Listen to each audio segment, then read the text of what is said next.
Okay, so the previous video, Joe Porto, went down pretty well okay, I guess. Um, I'm going to name the channel Family Matters. Maybe. Um, that might be a good title for it. I'm going to bang another one of these out real quick. It's going to be, again, along the lines of the... I've noticed since I've gone landscape here, my eyes are going over here. I don't know why. Maybe I got to back up further and just look at the center of the screen.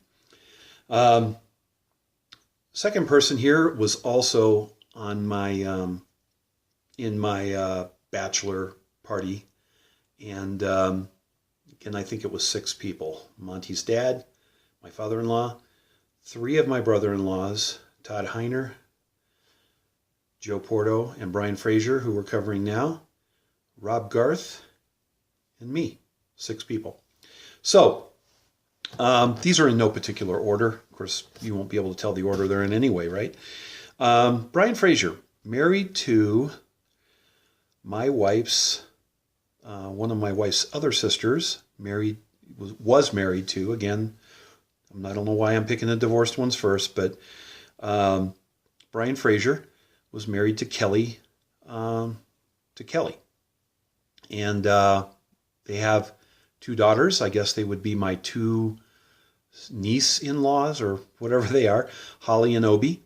And maybe we go over those much later, Holly and Obi much later, my memories of them. But Brian, obviously I had much more contact with Brian than with Joe, because they lived here in Colorado, and they were part of the foursome that started a mortgage company. My wife and her ex-husband Gary and Kelly and Brian started RPM Mortgage. So we have a lot of history together, a lot of family gatherings, parties, and things like this. I'm not here. I'm not going to throw dirt unless dirt is deserved. Again, Kelly and Brian got divorced, and again, Dr. Phil's pancake rule. Doesn't matter how thin the pancake is, there's 2 sides to it. I remember when they got divorced again, a lot of crap thrown around. Just a lot of crap, which is normal, to be expected, I guess. Brian is, again, one of 2 people that were at my bachelor party who, when this incident came up, did not participate in it. Not that the incident is the major thing, and we'll get into it more later, and you can go digging around and find out if you want. I'm not going to go into that now, but I always appreciated Joe Porto's and Brian's decorum, if you will, respect, lack of inebriation. Not that getting inebriated at a bachelor party is to be frowned upon.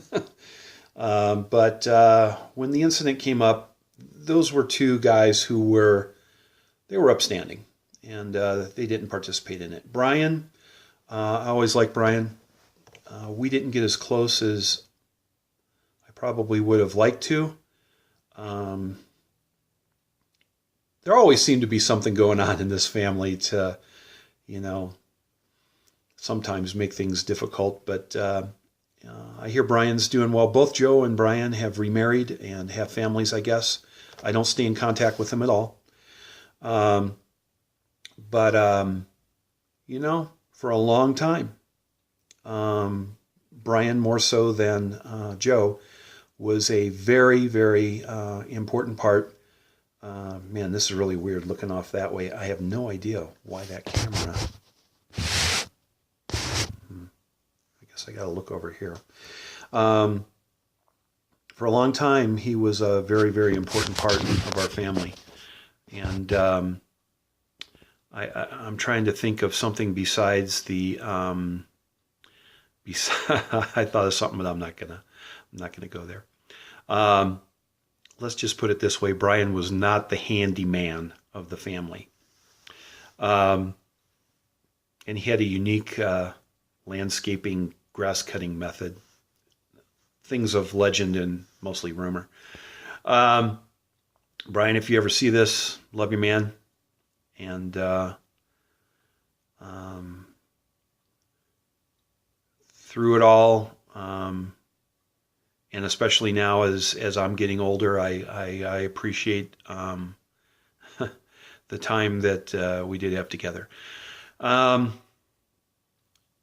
if anybody's watching this and they're the subject, please don't put too much into it. I'm only taking 5 minutes, and it's a very short snippet out of a lifetime. So I just want to acknowledge what to me is probably the most significant memory that I have. And so far running, Joe and Brian, I didn't really see them participating in a lot of drama and